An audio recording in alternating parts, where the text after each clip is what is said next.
What's going on, guys? Welcome back to Gustavo's Garage. Like I said in the first video, I am a licensed plumber. So today we are going to be doing some plumbing. Short video on how to replace this. It's really a cups and springs is what it's called in this Delta faucet. And we're going to stop that drip.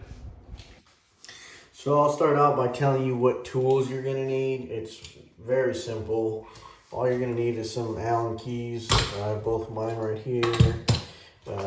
It's a Delta, it's actually a Delta part. So they sell these at Home Depot. These are just cups and springs.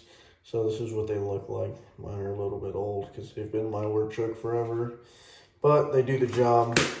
So you need cups and springs. You're going to need an O-ring kit to replace the gasket around the cartridge.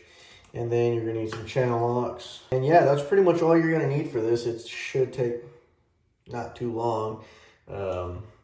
But we'll start with shutting the water off underneath the sink with the angle stops. You have to shut those off, and then we'll go from there. So now that you have the water off, you want to turn your faucet on and make sure that it's off. All right, so that's on, it's not leaking any water. So always go turn them off, and then now you'll get your Allen keys, and you're gonna try to size it up. And there'll be an Allen key slot right here. So it is a 3/32. And you will take this off, this Allen key right here, and that comes right off. So now you're going to grab your channel locks. So there's this nut right here. See how this is all corroded.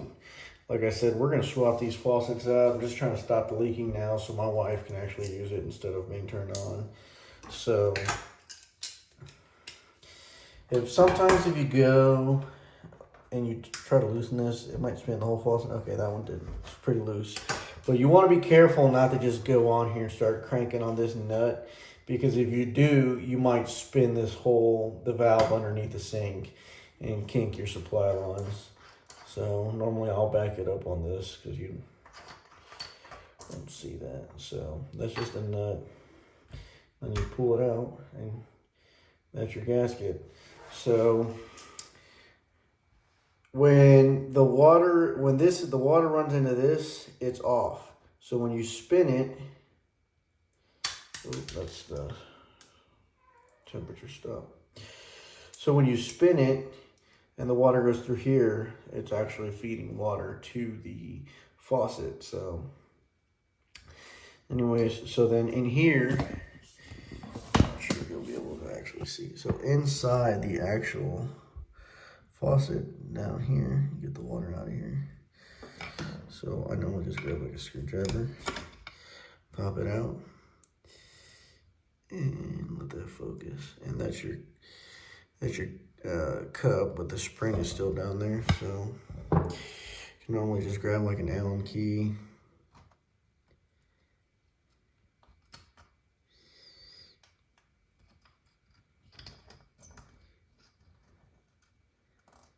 Pry it off.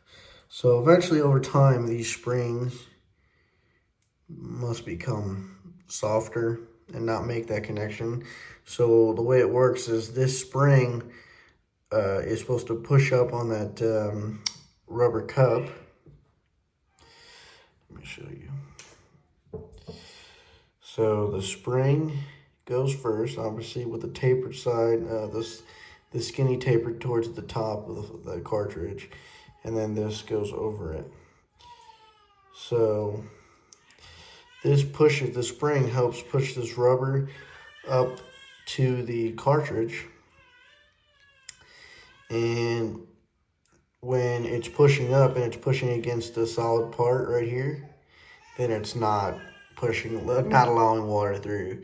But then if you turn this around and it goes to the hole, when you open it, it allows the water through.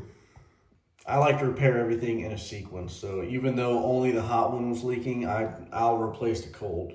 It just, to me, it makes no sense just to repair one. If I'm going to spend the time and going through to repair one, I'm just going to go ahead and do both of them. So again, Allen key into the faucet right here, loosen it, and then just pops right off. And it has tapered edges that kind of tell you where it goes. And there you go. I got lucky. If you start to spin it and you see this nut is not freely spinning, you see that it's actually spinning the whole chrome piece or the gold piece, then you know the valve is actually spinning underneath. So you might want to back it up.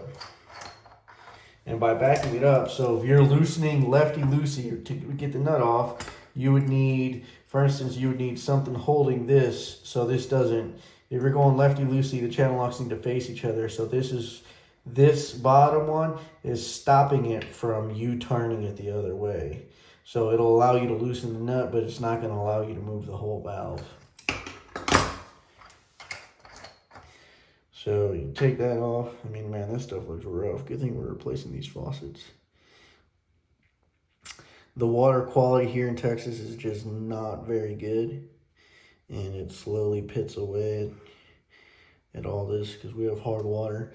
But in my house, I have installed a whole house filter, which hopefully, with the new faucets, is going to stop all that from happening. Okay, so when you pull these off, I mean, it's pretty simple to know. Just kind of remember, like, hey, this stop, it was in the front, because it can either go in the front or the rear. So then you want to roll your O-ring off, like I said before.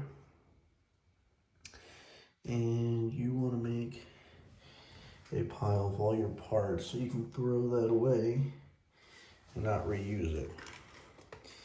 You want to go to your box of O-rings, get a new O-ring,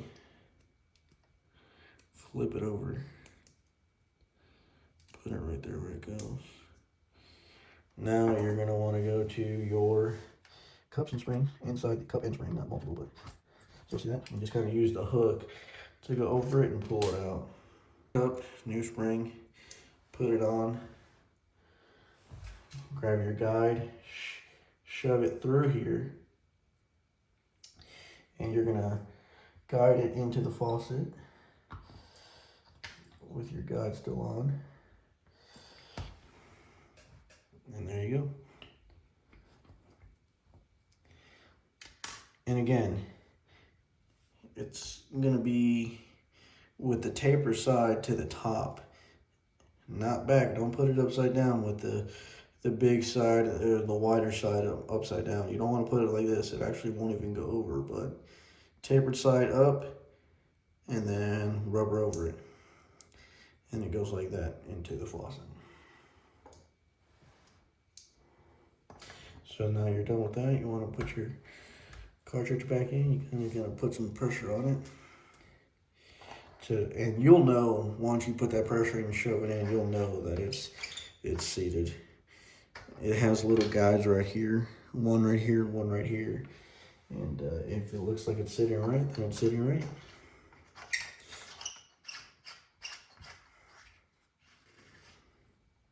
So hand tighten, and then just give it a little. There you go. And I'll just clean up a little bit so when you turn it back on, you'll know if it's leaking.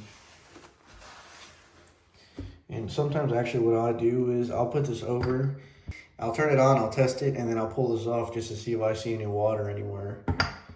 And so it doesn't leak. So now you'll go back underneath the sink, and the same way you did righty-tighty to turn off, you'll do lefty-loosey to turn them back on. Alright, here we go.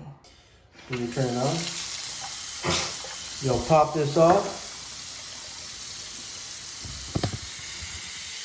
We'll check it out. Nice and dry, no leaks. Shutting off. Nice and dry on this side, no leaks.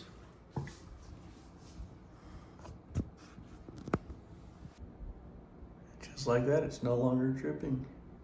So that's the fix to fixing your leaky faucets. That's how you repair a leaky faucet, by just rebuilding. Actually, we're just replacing the cups and springs. I mean, minimal tools. And yeah, there you go. Thanks for watching, guys. Make sure you like, comment, and subscribe.